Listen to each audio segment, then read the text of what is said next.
Hello everyone, स्वागत है आपका मेरे ऑनलाइन यूट्यूब चैनल संकल्प मैथ क्लासेस में। अपने इस चैनल के माध्यम से मैं जूनियर सुपर टेट 2021 का जो 50 मार्क्स मैथ के हैं, जो साइंस बैकग्राउंड के स्कॉलर हैं, जिनके लिए 50 मार्क्स मैथ के आने हैं इस एग्ज़ाम में, मैं उसकी प्रिपरेशन अपने इस वीडियो लेक्चर के माध्यम से करवा रहा हूँ। और मुझे उम्मीद है कि इन वीडियोज़ से आपको अपनी प्रिपरेशन में काफ़ी हेल्प होगा। अब तक हमने 3 वीडियो लेक्चर्स देखे हैं, जिसमें हम जो पहला टॉपिक है हमारा, जो परिमेय संख्या, प्राकृतिक संख्या और पूर्ण संख्या से रिलेटेड है, उसके जितने फैक्ट हैं वो अभी तक हमने देखे हैं। आज की क्लास भी हमारी कॉन्सेप्चुअल क्लास होगी, यानी कॉन्सेप्ट हम इसमें सीखेंगे, बेसिक से कुछ फैक्ट सीखेंगे। इसके पिछले लेक्चर में हमने परिमेय संख्याओं के संक्रियाओं के बारे में सीखा था कि किस तरीके से परिमेय संख्याओं का जोड़ना होता है, घटाना किस तरीके से, और किस तरीके से गुणा और किस तरीके से भाग किया जाता है। ये सारी चीज़ें हमने इसके प्रीवियस लेक्चर में देखी है। अगर आपने वो वीडियो नहीं देखी हैं तो सबसे पहले आप उन वीडियोज़ को देखिए, उसके बाद इन वीडियोज़ पर आइए। ठीक है, आज जो है हमारा टॉपिक है वो परिमेय संख्याओं के प्रगुण, यानी कि प्रॉपर्टीज ऑफ रेशनल नंबर है। इसके पहले हमने प्राकृतिक संख्याओं के प्रगुण के बारे में पढ़ा हुआ है। प्राकृतिक संख्याओं की जो प्रॉपर्टी थी, जिस तरीके से प्राकृतिक संख्याओं पर प्रॉपर्टी थी, उसी तरीके से कुछ कुछ मिलता जुलता जो है वो प्रॉपर्टीज ऑफ रेशनल नंबर्स भी होगा, जिसमें से मैंने यहाँ पर आपके लिए एक टेबल बनाया हुआ है और इस टेबल के माध्यम से सारी चीज़ों को क्लियर किया हुआ है, किस तरीके से कौन सी प्रॉपर्टी होल्ड होती है परिमेय संख्याओं के लिए और किन संक्रियाओं पर होती है। ठीक है, ये प्रॉपर्टीज जो होती हैं, ये प्रॉपर्टीज हमेशा ऑपरेशंस ऑफ द मैथमेटिक्स, यानी कि जो गणित की संक्रियाएं होती हैं, जो गणित की संक्रियाएं होती हैं, जैसे जोड़ना, घटाना, गुणा करना और भाग करना, इन संक्रियाओं पर ही ये प्रॉपर्टीज अप्लाई होती हैं। और कौन सी प्रॉपर्टी किस संक्रिया पर अप्लाई होती है वो मैंने यहाँ पर आपको टेबल के माध्यम से लिखा हुआ है। ठीक है, अभी देखिए, जो सबसे पहली प्रॉपर्टी है वो है संवरक प्रगुण, दूसरा क्रम विनिमय, फिर साहचर्य और वितरण। इन प्रगुणों के बारे में हमने प्रीवियस क्लास के लेक्चर्स में भी डिस्कस किया हुआ है। एक बार मैं फिर से आपको बता देता हूँ। संवरक का मतलब क्या होता है? संवरक का मतलब ये होता है कि इन चारों जो संक्रियाएं हैं, योग, घटाना, गुणा और भाग, इन चारों संक्रियाओं पर, किन पर? परिमेय संख्याओं पर। तो अगर परिमेय संख्याओं पर ये चारों संक्रियाएं अप्लाई की जाएं और इन चारों संक्रियाओं को अप्लाई करने के उपरांत जो हमें आंसर मिले, यानी जो रिजल्ट मिलता है, जो उत्तर मिलता है, वो उत्तर अगर इसी यानी कि परिमेय संख्या से ही रिलेटेड, मतलब परिमेय संख्या ही मिले हमें आंसर के रूप में, तो हम बोलते हैं कि वो संवरक प्रगुण है। संवरक का इंग्लिश होती है क्लोजर प्रॉपर्टी। क्लोजर यानी निकट, एकदम उसी के जैसा। ठीक है, यानी अगर हम परिमेय संख्याओं को जोड़ते हैं, परिमेय संख्याओं को घटाते हैं, परिमेय संख्याओं का गुणा करते हैं और परिमेय संख्याओं को अगर हम भाग देते हैं, तो फिर मिलने वाला आंसर भी अगर परिमेय संख्या है तो हम बोलेंगे कि संवरक प्रगुण अप्लाई होता है। ठीक है, हमने सीखा हुआ है कि संवरक का मतलब होता है कि एक ही फैमिली के नंबर्स को अगर हम इन चारों संक्रियाओं से, जो मैथमेटिकल ऑपरेशंस हैं, जो चारों संक्रियाएं हैं जिसमें जोड़ना, घटाना, गुणा अथवा भाग है, अगर इन चारों संक्रियाओं से गुजारें और हमें उसी फैमिली का रिजल्ट मिले, आंसर में हमें उसी फैमिली का नंबर मिले, तो हम बोलते हैं कि वो क्रिया संवरक प्रगुण का पालन करती है। ठीक है, तो देखिए यहाँ पर योग की संक्रिया के सामने भी टिक है, घटाने की संक्रिया के सामने भी टिक है, गुणा की संक्रिया के सामने भी टिक है और भाग की संक्रिया के सामने भी टिक है। इसका मतलब ये हुआ कि जो परिमेय संख्याएं हैं, परिमेय संख्याओं में योग की संक्रिया, घटाने की संक्रिया, गुणा की संक्रिया और भाग की संक्रिया, ये चारों संक्रियाएं संवरक प्रगुण का पालन करती हैं। ठीक है, यानी कि अगर हम किसी भी दो परिमेय संख्याओं को जोड़ें तो मिलने वाला आंसर भी परिमेय होगा, घटाएं तो भी हमें आंसर परिमेय ही मिलेगा, गुणा करें तो भी आंसर परिमेय मिलेगा, और अगर हम भाग की संक्रिया अप्लाई करें तो मिलने वाला आंसर भी क्या होगा? परिमेय होगा। ठीक है, एक एग्जाम्पल के फॉर्म में हम इसे समझते हैं। जैसे मान लीजिए 1/3 है और इसको हमने जोड़ा किसमें? 2/3 में जोड़ा। ठीक है, तो जोड़ने की प्रक्रिया पे कल ही हमने सीखा था इसके प्रीवियस लेक्चर में कि अगर हर बराबर है तो अंश को डायरेक्टली ऐड कर दीजिए, तो 2 और 1 मिलकर कितना होगा? 3, 3/3। अगर आप इसे कैंसिल भी कर देंगे 3 और 3 को, तो 3 1 कम 3 यानी 1 हो जाएगा, और 1 के नीचे 1 तो रहता ही, तो 1/1 एक परिमेय संख्या है।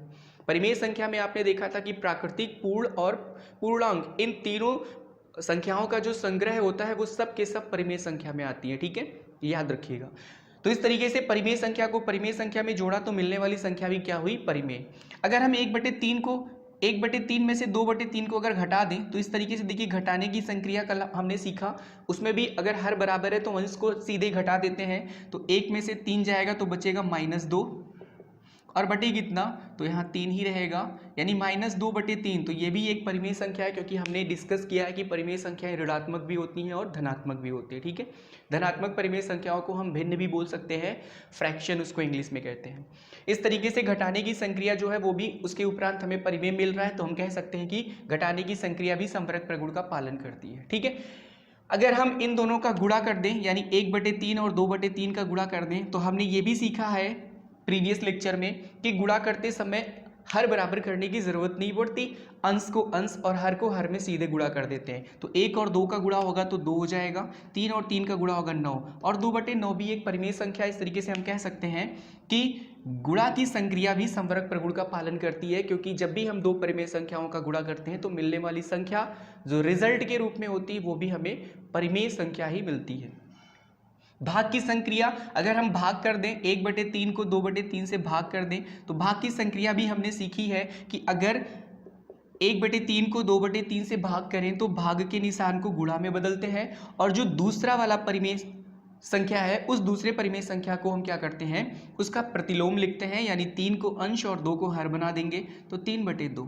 3 से 3 कट जाएगा, क्योंकि बराबर संख्याएं अंश और हर में अगर लिखी हुई हैं और प्रोसेस गुणा का हो रहा है तो कैंसिल कर देते हैं। तो इस तरीके से यहाँ भी 1 और यहाँ भी 1 होगा, 1 और 1 का गुणा 1 होगा, 1 और 2 का गुणा, और मिलने वाली संख्या 1/2 जो कि क्या है, एक परिमेय संख्या है। इस तरीके से भाग करने के उपरांत भी हमें जो रिजल्ट मिला वो परिमेय संख्या मिला, तो हम बोल सकते हैं कि भाग की संक्रिया भी क्या है, संवरक प्रगुण का पालन करती है। Okay, very good. अब चलिए नेक्स्ट देखिए, क्रम विनिमय प्रगुण। क्रम विनिमय को मैंने आपको समझाया है कि क्रम विनिमय का मतलब क्रम विनिमय यानी क्रम का अदला बदला, ठीक है, यानी क्रम को बदल देना, यानी पहले नंबर को दूसरे, दूसरे नंबर को पहले पर लिखना, इस तरीके से क्रम को बदलना। तो देखिए क्रम विनिमय प्रगुण जो है वो योग की संक्रिया के लिए, ठीक, यानी कि अप्लाई होती है, घटाने की संक्रिया पर पालन नहीं होगा, भाग की गुणा की संक्रिया पर पालन होगा, और भाग की संक्रिया पर पालन नहीं होगा। एग्जाम्पल के थ्रू आप इसे भी समझते चलिए। जैसे मान लीजिए यही संख्या हमने फिर से लिया 1/3 और 2/3। जब हमने 1/3 और 2/3 को जोड़ा तो 1 और 2 मिलकर हो गए 3, 3/3 का मतलब हो गया 1, और 1 एक परिमेय संख्या है। अगर हम इसके ऑर्डर को बदल दें, यानी 2/3 को पहले लिखें, 1/3 को बाद में लिखें, तो देखते हैं क्या आंसर चेंज होता है या फिर वही रहता है। तो हर अगर बराबर है तो हर एक बार लिखा जाता है और अंश को सीधे जोड़ देते हैं, तो 2 और 1 3, 3 से 3 कटेगा तो बराबर 1 आ गया। इसका मतलब ये हुआ कि परिमेय संख्याओं का अगर क्रम बदल दिया जाए, परिमेय संख्याओं का क्रम बदल दिया जाए, जिस तरीके से हमने यहाँ पहले नंबर पर 1/3, दूसरे नंबर को 2/3 लिखा, फिर पहले पर 2/3 और दूसरे पर 1/3 किया, तो हमने देखा कि जोड़ने पर परिमेय संख्या 1/3 और 2/3 को जोड़ने पर 1 मिलता है, और 2/3 और 1/3 को भी जोड़ने पर 1 मिलता है। इसका मतलब ये हुआ कि परिमेय संख्या में योग की जो संक्रिया होती है वो क्रम विनिमय प्रगुण का पालन करती है, ठीक है।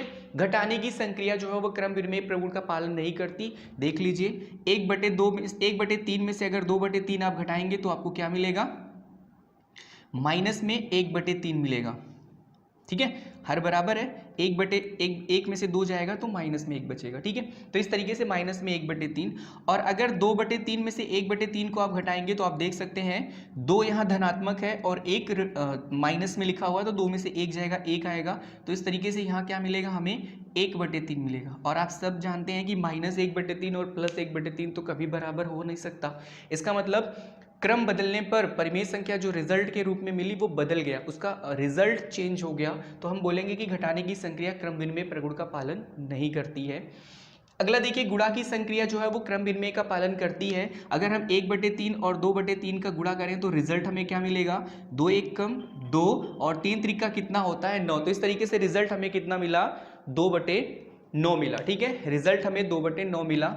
और अगर हम 2/3 और 1/3 को ऑर्डर बदल दिया हमने, लेकिन अभी अगर हम गुणा करें तो गुणनफल हमें देखिए 2 एकम 2 और 3 त्रिका 9, इसका मतलब 2/9 अभी भी हमें रिजल्ट के रूप में मिल रहा है। ठीक है, तो 2/9 2/9 दोनों आपस में बराबर है, तो हम बोल सकते हैं कि जो गुणा की संक्रिया है वो क्रम विनिमय का पालन करती है, भाग की संक्रिया क्रम विनिमय का पालन नहीं करती। एग्जाम्पल के रूप में मैं आपको इसे भी दिखाता हूं, जैसे 1/3 को अगर हम भाग कर दें 2/3 से तो रिजल्ट देखिए क्या मिलेगा आपको।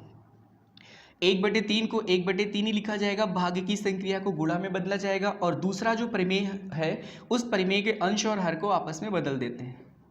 3 से 3 कट जाएगा तो मिलेगा हमें 1/2, क्योंकि यहाँ 1 हो जाएगा और यहाँ भी 1 और 1 का गुणा 1 होता है, 1 और 2 का गुणा 2, तो 1/2 हो जाएगा। ठीक है, आगे अगर हम इसको भाग करें, ऑर्डर हमने यहाँ बदल दिया है, पहले नंबर पे हमने 2/3 फिर दूसरे नंबर पर 1/3 लिखा है।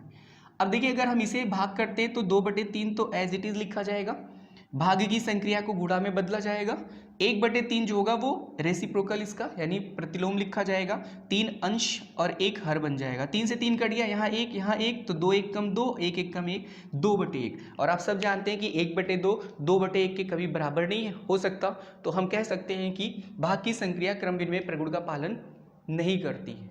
ठीक है, आई होप आपको चीजें समझ में आ रही हैं। नेक्स्ट है साहचर्य प्रगुण। साहचर्य प्रगुण में क्या होता है, जब 2 से अधिक परिमेय संख्या होती है तो ग्रुप बनाकर अगर हम जोड़ें, यानी पहले 2 परिमेय संख्याओं को जोड़कर उसमें तीसरी परिमेय संख्या जोड़ें या अंतिम 2 परिमेय संख्याओं को जोड़कर उसमें पहली परिमेय संख्या जोड़ें, रिजल्ट अगर नहीं बदले तो हम बोलेंगे कि साहचर्य प्रगुण का पालन हो रहा है, रिजल्ट अगर बदल गया तो हम बोलेंगे कि साहचर्य प्रगुण का पालन नहीं हो रहा है। तो देखिए जो हमारा योग की संक्रिया है उस पर साहचर्य प्रगुण का पालन होगा, घटाने की संक्रिया साहचर्य प्रगुण का पालन नहीं करेगी, गुणा की संक्रिया साहचर्य प्रगुण का पालन करेगी और भाग की संक्रिया जो है वो साहचर्य प्रगुण का पालन नहीं करेगी। इसको भी हम एग्जाम्पल के थ्रू समझते हैं, एग्जाम्पल यही रहने देते हैं, केवल हम इसमें क्या करते हैं एक और नंबर को ऐड करते हैं। देखिए किस तरीके से, तो 1/3 2/3 और मान लीजिए हमने लिया 4/3, 3 संख्याएं हुई। अगर हम पहले इन दोनों को जोड़कर उसमें इसको जोड़े या फिर 1/3 2/3 और 4/3, 2/3 और 4/3 को पहले जोड़ें और फिर उसमें 1/3 जोड़ें, तो देखें क्या रिजल्ट सेम रहता है या फिर बदलता है। अगर रिजल्ट बदल जाएगा तो पालन नहीं होगा और अगर रिजल्ट सेम रहेगा तो पालन होगा। तो देखते हैं पहले इसे, हर हमने बराबर लिया है ताकि आसानी से हम समझ पाएं। अगर हर बराबर नहीं है तो सबसे पहले हर बराबर करने की प्रक्रिया अप्लाई की जाती है और हर बराबर करना मैंने आपको प्रीवियस लेक्चर में सिखाया है। ठीक है, हर बराबर करने के लिए अगर 2 परिमेय संख्याएं तो क्रॉस मल्टीप्लिकेशन भी अप्लाई कर सकते हैं और एलसीएम, हर का एलसीएम लेकर यानी लासा लेकर हर को उस लासा के बराबर रखने के लिए, बनाने के लिए कुछ नंबर्स से अंश और हर में गुणा करके भी हम हर को बराबर कर सकते हैं। प्रीवियस लेक्चर्स को आप देखिएगा, अगर आपने नहीं देखा है तो आसानी से आपको चीजें समझ में आ जाएंगी। ठीक है, अब देखिए 1/3 प्लस 2/3 को अगर हम ऐड करते हैं तो 1 और 2 जुड़कर हो जाएगा 3, तो ये हो गया 3/3 और फिर इसमें 4/3 आगे ऐड करेंगे, हर अभी भी बराबर है तो 3 और 4 3 मिलकर 7 हो जाएगा, तो आंसर आ जाएगा 7/3। इसी तरीके से अगर हम पिछले 2 परिमेय संख्याओं को जोड़ें और आगे वाली परिमेय संख्या को एज इट इज लिखें तो 4 और 2 मिलकर हो जाएगा 6, हर तो आपका एक ही बार लिखा जाता है, मैंने आपको बताया है। फिर से यहाँ पर हर 3 आ गया तो 3 लिखिए, 1 और 6 को जोड़ेंगे तो सीधे 7 आएगा, 7/3 और 7/3 दोनों आपस में बराबर है, तो इस तरीके से हम बोल सकते हैं कि योग की संक्रिया साहचर्य प्रगुण का पालन करती है। ठीक है, इसी तरीके से आगे की चीजें अब आप सॉल्व करके देखिएगा। साहचर्य प्रगुण में घटाने की संक्रिया जो है वो साहचर्य प्रगुण का पालन नहीं करेगी, गुणा की संक्रिया जो है वो साहचर्य प्रगुण का पालन करेगी और भाग की संक्रिया साहचर्य प्रगुण का पालन नहीं करेगी। ठीक है, आप इसको ट्राई करिएगा। ट्राई करने का मतलब इसी एग्जांपल को रहने दीजिएगा, बस केवल पहले इन दोनों को घटा के उसमें से ये घटाइएगा, फिर दूसरे स्टेप में इन दोनों को घटाकर इसमें से उसको घटाइएगा और देखिएगा क्या रिजल्ट सेम है। अगर रिजल्ट सेम है तो आप टिक मारिएगा और रिजल्ट सेम नहीं आएगा क्योंकि ये पहले से प्रूवन है, साहचर्य प्रगुण जो है वो घटाने की संक्रिया पर अप्लाई नहीं होता। ठीक है, आप चेक करिएगा। ठीक है, गुणा की संक्रिया में अगर हम इन सबको गुणा बना दें, यानी यहाँ भी मल्टीप्लाई कर दें, यहाँ भी मल्टीप्लाई कर दें, यहाँ भी मल्टीप्लाई कर दें और यहाँ भी मल्टीप्लाई कर दें, तो सबसे पहले क्या होगा, जो ब्रैकेट लिखा हुआ है स्मॉल ब्रैकेट, सबसे पहले उसको हमें सॉल्व करना होगा। तो 1/3 और 2/3 का जब हम गुणा करेंगे तो अंश का अंश और हर का हर, यानी 1 और 2 का गुणा 2, 3 और 3 का गुणा हो गया 9। फिर इसमें 4/3 का भी गुणा होगा तो 2 और 4 का गुणा हो गया 8, 9 और 3 का गुणा हो गया 27। यहाँ देखते हैं, पहले इनका गुणा करिए तो 1/3 ऐसे लिखिए, 4 और 2 का गुणा हो गया 8, 3 और 3 का गुणा हो गया 9। फिर अंश का अंश में यानी 8 × 8 और 9 × 3 कितना होता है 27। आप देख सकते हैं कि 8/27, 8/27, यानी दोनों ही रिजल्ट सेम है। तो हम बोल सकते हैं कि साचर प्रगुण किसके लिए, गुणा की संक्रिया के लिए, किस पर, परिमेय संख्याओं के, यानी परिमेय संख्याओं में गुणा की संक्रिया जो होती है वो साचर प्रगुण का पालन करती है। आप ऐसा बोल सकते हैं, लिख सकते हैं। Okay, very good. मैं आपको फिर से बता दूं कि ये बेसिक जो चीज़ें हम यहाँ पर पढ़ रहे हैं ये बहुत इंपॉर्टेंट है। ये बेसिक चीज़ें जो है वो किसी भी क्वेश्चंस का जो फॉर्मेशन होता है उस क्वेश्चन को के फॉर्मेशन में इन सारी चीज़ों को अप्लाई किया जाता है, और उसे क्वेश्चन को अगर हमें टैकल करना, उसे सॉल्व करना है तो ये बेसिक चीज़ें हमें अच्छे से आनी चाहिए। ठीक है, क्वेश्चंस में बहुत जगह ये सारी चीज़ें, छोटी छोटी चीज़ें जो है वो यूज होती हैं, और कई बार एज अ फैक्ट इन क्वेश्चंस को कथन के रूप में देकर आपसे पूछा जा सकता है। ठीक है, तो बेसिक चीज़ें जो भी यहाँ पर मैंने आपको बताई हैं उसे आप याद करने की कोशिश करिएगा, और चीज़ों को 1-2 बार जब आप प्रैक्टिस करेंगे तो बहुत ही आसानी से चीज़ें आपको समझ में आ जाएंगी। ठीक है, आगे देखते हैं। भाग की संक्रिया जो है वो साचर प्रगुण का पालन नहीं करती। ऐसे ही इसी नंबर को रहने दीजिएगा और फिर यहाँ पर भाग लगाइएगा, भाग करके देखिएगा कि पहले इन दोनों का भाग, फिर उसमें इसको भाग दीजिएगा, पहले इन दोनों का भाग और इसमें से इससे इसको भाग दीजिएगा। अगर रिजल्ट बराबर नहीं आएगा तो आपका ये चीज़ प्रूफ हो जाएगा कि साचर प्रगुण जो है वो भाग की संक्रिया पर अप्लाई नहीं होता। वितरण प्रगुण जो है वो योग की संक्रिया और घटाने की संक्रिया पर अप्लाई नहीं करते। गुणा की संक्रिया पर जो है वो वितरण प्रगुण अप्लाई होता है, और वितरण प्रगुण 2 तरीके से अप्लाई होता है, एक योग पर वितरण होता है और एक घटाने पर वितरण होता है। उसको भी हम समझ लेते हैं जल्दी से कि वितरण प्रगुण किस तरीके से अप्लाई होता है। ये सारी चीज़ें प्राकृतिक संख्या पढ़ाते समय मैंने आपको बताई हैं। ठीक है, एक बार फिर से समझ लेते हैं। जैसे मान लीजिए हमने 1/3 और 2/3 को जोड़ा और इसको मल्टीप्लाई किया 1/3 से। ठीक है, कोई भी संख्या आप ले सकते हैं। हमने यहाँ हर बराबर इसलिए रखा हुआ है क्योंकि जोड़ने की संक्रिया हर अगर बराबर रहती तो आसानी से जुड़ जाएगा। अब देखिए, वितरण का मतलब है कि इसे भी मिलना चाहिए और इसे भी मिलना चाहिए। तो फिर क्या हो गया, 1/3 और गुणे 1/3, फिर बीच में प्लस है 1/3 और गुणे कितना 2/3।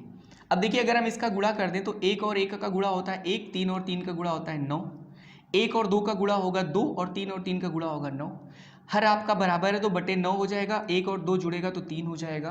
3 एकम 3, 3 त्रिक का 9, क्योंकि मासा इसका 3 है, 3 और 9 का, तो जो मासा आता है उस मासा से यानी उभयनिष्ठ जो हाईएस्ट गुणनखंड होता है उसी से भाग कर देते हैं, कैंसिल कर देते हैं। तो 3 यहाँ पर हाईएस्ट कॉमन फैक्टर यानी HCF यानी मासा है, तो 3 से हम इसको भी भाग कर देंगे, इसको भी। तो 3 एकम 3, 3 त्रिक का 9 यानी 1/3। अब यहाँ देखते हैं क्या ये 1/3 जो रिजल्ट इसका आया वो रिजल्ट इसका भी आता है। अगर आता है तो वितरण प्रगुण अप्लाई होगा, और अगर नहीं आता है तो नहीं होगा। देखिए, यहाँ पर सबसे पहले हमें जोड़ना पड़ेगा, क्योंकि सिंप्लीफिकेशन में अगर ब्रैकेट लगा हुआ है तो ब्रैकेट को प्रायोरिटी दी जाती है, प्राथमिकता दी जाती है हल करने के लिए। ठीक है, तो इसे पहले हमें हल करना होगा। 1/3 को एज इट इज़ लिखिए, यहाँ देखिए हर बराबर है तो सीधे चीज़ें जुड़ जाएंगी, तो 3 और बटे 3 हो जाएगा। अगर ब्रैकेट हटाएंगे आपका तो ये मल्टीप्लाई हो जाएगा, 3 से 3 कट जाएगा, क्योंकि मैंने आपको बताया कि बराबर चीज़ें कैंसिल हो जाती हैं अंश और हर से। हर में अंश में अगर बराबर चीज़ें तो वो कैंसिल नहीं होंगी, अंश हर और हर अंश में अगर बराबर चीज़ें तो वो कैंसिल होती हैं। अब देखिए, यहाँ 1 है तो 1 और 1 का गुणा हो गया 1, यहाँ भी 1 है तो 1 और 3 का गुणा हो गया 3। देखिए, 1/3 दोनों आपस में बराबर। इसका मतलब ये हुआ कि वितरण प्रगुण जो है वो गुणा की संक्रिया के लिए अप्लाई होता है, किस पर, परिमेय संख्याओं, यानी परिमेय संख्याओं के लिए जो गुणा की संक्रिया होती है वो वितरण प्रगुण का पालन करती है। और ये योग पर वितरण है क्योंकि यहाँ प्लस लगा हुआ है। अगर हम यहाँ पर माइनस लगा दें तो यहाँ माइनस हो जाएगा, तो उसको हम बोलेंगे कि ऋण पर वितरण प्रगुण। ठीक है, आई होप आपको चीज़ें समझ में आ गई। तो इस तरीके से हमने इस टेबल के मदद से बड़ी आसानी से चीज़ें समझ ली कि परिमेय संख्याओं के लिए योग की संक्रिया, घटाने की संक्रिया, गुणा की संक्रिया और भाग की संक्रिया जो है वो संवरक प्रगुण का पालन करती है, जबकि क्रम विनिमय प्रगुण केवल योग और गुणा के लिए अप्लाई होता है। साचर प्रगुण भी केवल योग और गुणा के लिए अप्लाई होता है, और वितरण प्रगुण केवल गुणा के लिए अप्लाई होता है। ये चीज़ आप याद रखिएगा। ठीक है, फैक्ट के फॉर्म में, ये कथन के रूप में फॉर्म करके क्वेश्चंस आप बन सकता है और आपको कोई परेशानी ना हो, इसलिए इस चीज़ों को याद रखिएगा। ठीक है, वेरी गुड। इसके अलावा भी देखिए कुछ जो प्रॉपर्टीज़ हैं और भी हैं, जैसे तत्समक अवयव और प्रतिलोम प्रगुण, ये दो और भी इंपॉर्टेंट प्रॉपर्टीज़ हैं। तो तत्समक अवयव, जिसको इंग्लिश में आइडेंटिटी एलिमेंट बोलते हैं, योग का तत्समक अवयव। सबसे पहले तत्समक अवयव का मतलब समझ लीजिए। जैसे अगर किसी परिमेय संख्या में ऐसी कौन सी संख्या है जिसे उसी परिमेय संख्या में जोड़ने पर हमें वही परिमेय संख्या मिले। थोड़ा सा आसानी से आपको समझने के लिए यहाँ पर एक ट्रिक बताता हूँ। आइडेंटिटी की का मतलब होता है पहचान, यानी कोई ऐसी संख्या जो गिवन संख्या, जो गिवन परिमेय संख्या है, उसमें किसी ऐसी संख्या को जोड़ने पर जो उसकी आइडेंटिटी को ना बदले, यानी उसकी पहचान को ना बदले, तो वो संख्या क्या होती है, वो दी हुई संख्या, दी हुई परिमेय संख्या का योग का तत्समक अवयव होता है। ठीक है, तो अब ऐसी कौन सी संख्या है जो दी गई संख्या में अगर आप जोड़ें और उस संख्या की आइडेंटिटी ना बदले। आइडेंटिटी ना बदलने का मतलब वो संख्या एज इट इज़ वही रहे। तो कोई भी संख्या, मान लीजिए 1/2 है, तो 1/2 में ऐसी कौन सी संख्या है जिसे आप जोड़ दें तो 1/2 ही मिले। ऑफकोर्स जीरो होगा, आप सबको पता है, क्योंकि जीरो अगर हम जोड़ दें किसी संख्या में या फिर किसी संख्या में जीरो जोड़ दें तो फिर हमें मिलने वाली संख्या वही मिलती है कि नहीं। तो इसीलिए हम क्या बोलते हैं कि जीरो को योग का तत्समक अवयव कहते हैं। क्यों कहते हैं, आपको समझ में आ गया होगा। तत्समक अवयव का मतलब यह है कि दी गई परिमेय संख्या में ऐसी कौन सी संख्या जोड़ें जो दी गई परिमेय संख्या को बिल्कुल भी परिवर्तित ना करें, यानी उसकी आइडेंटिटी वही की वही बनी रहे। ठीक है, तो इस तरीके से वो संख्या क्या है, जीरो है, इसीलिए जीरो को योग का तत्समक अवयव कहते हैं। ओके, यहाँ पर एग्जाम्पल के फॉर्म में देखिए 4/5 को अगर जीरो में जोड़ें, जीरो को 4/5 में जोड़ें या 4/5 को जीरो में जोड़ें तो संख्या 4/5 ही हमें मिलेगी। इसका मतलब जीरो जो है वो योग का तत्समक अवयव। याद रखिएगा, इस फैक्ट को एज इट इज पूछा जा सकता है। आगे देखिए गुणा का तत्समक अवयव। गुणा का तत्समक अवयव, इसका क्या मतलब है, यहां भी वही चीज अप्लाई करेंगे कि ऐसी कौन सी संख्या है जो दी गई परिमेय संख्या में गुणा करने पर परिमेय संख्या को परिवर्तित ना करे। तो आप सब समझ रहे होंगे कि वो एक है, क्योंकि एक से किसी भी संख्या में गुणा करें तो हमें वही संख्या मिलती है कि नहीं मिलती है। तो इसीलिए हम क्या बोलेंगे, एक को गुणा का तत्समक अवयव कहते हैं। एग्जाम्पल 4/3 गुणे 1 बराबर 1 गुणे 4/3। चाहे 1 को 4/3 में गुणा करिए, चाहे 4/3 को 1 में गुणा करिए, तो 4/3 ही आपको मिलेगा। आई होप आपको चीज़ें समझ में आ रही हैं। तो ये एज इट इज़ फैक्ट याद रखिएगा कि जीरो जो है योग का तत्समक अवयव है और एक जो है वो गुणा का तत्समक अवयव है। आगे देखिए प्रतिलोम प्रगुण, यानी इसको इंग्लिश में इनवर्स प्रॉपर्टीज बोलते हैं। इसमें भी दो चीजें हैं, एक योगात्मक प्रतिलोम है और एक गुणात्मक प्रतिलोम है, यानी एडिटिव इनवर्स और मल्टीप्लिकेटिव इनवर्स। ओके, अब देखिए योगात्मक प्रतिलोम और गुणात्मक प्रतिलोम का मतलब क्या होता है समझ लीजिए। तो सबसे पहले योगात्मक प्रतिलोम का मतलब समझिए, यानी दी गई परिमेय संख्या में ऐसी कौन सी परिमेय संख्या अगर हम जोड़ दें तो मिलने वाला जो आंसर वो क्या हो जाए, जीरो। यानी दी गई संख्या में ऐसी कौन सी परिमेय संख्या है जिसे जोड़ने पर आंसर क्या है, जीरो। जैसे एग्जाम्पल के फॉर्म में मैं आपको समझाऊं, जैसे मैंने एक एग्जाम्पल लिया 4/5 का। अब इस 4/5 में ऐसी कौन सी संख्या जोड़ें कि रिजल्ट क्या बने, जीरो। तो आप अगर थोड़ा सा भी सोचें तो देखिए किसी भी संख्या को अगर जीरो बनाना है तो हमें उसी के बराबर उसके विपरीत चिन्ह के साथ उसे जोड़ना पड़ता है, आप सबको पता है। यानी अगर 4/5 को जीरो बनाना है तो 4/5 के बराबर की संख्या, लेकिन चिन्ह क्या होना चाहिए, विपरीत। इसका मतलब 4/5 देखिए धनात्मक है तो इसके स्थान पर क्या हो जाएगा, माइनस में 4/5 हो जाएगा। क्या हो जाएगा, माइनस में 4/5।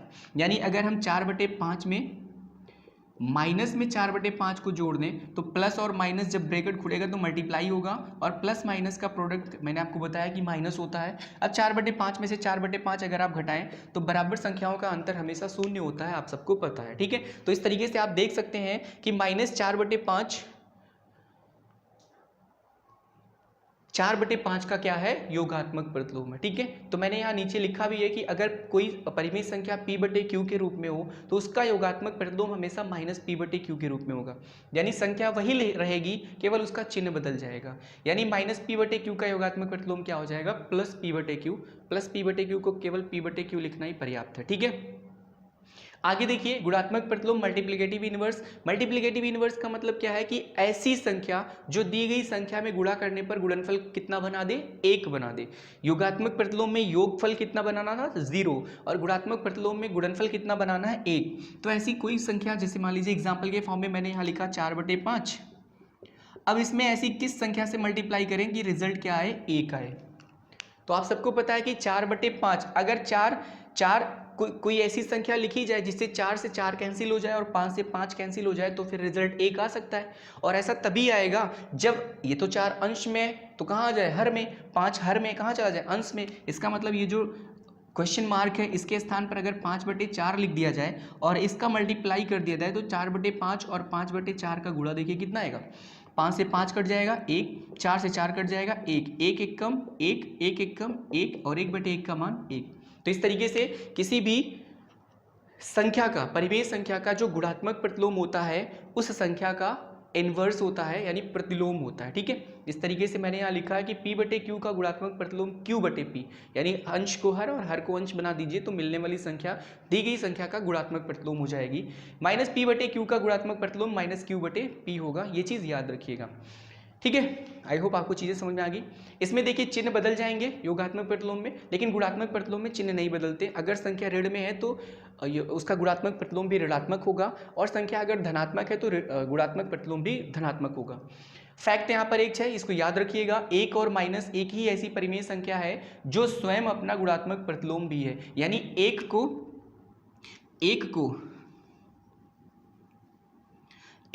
1 में मल्टीप्लाई करने पर हमें 1 मिलेगा और -1 को -1 में मल्टीप्लाई करने पर हमें 1 मिलेगा।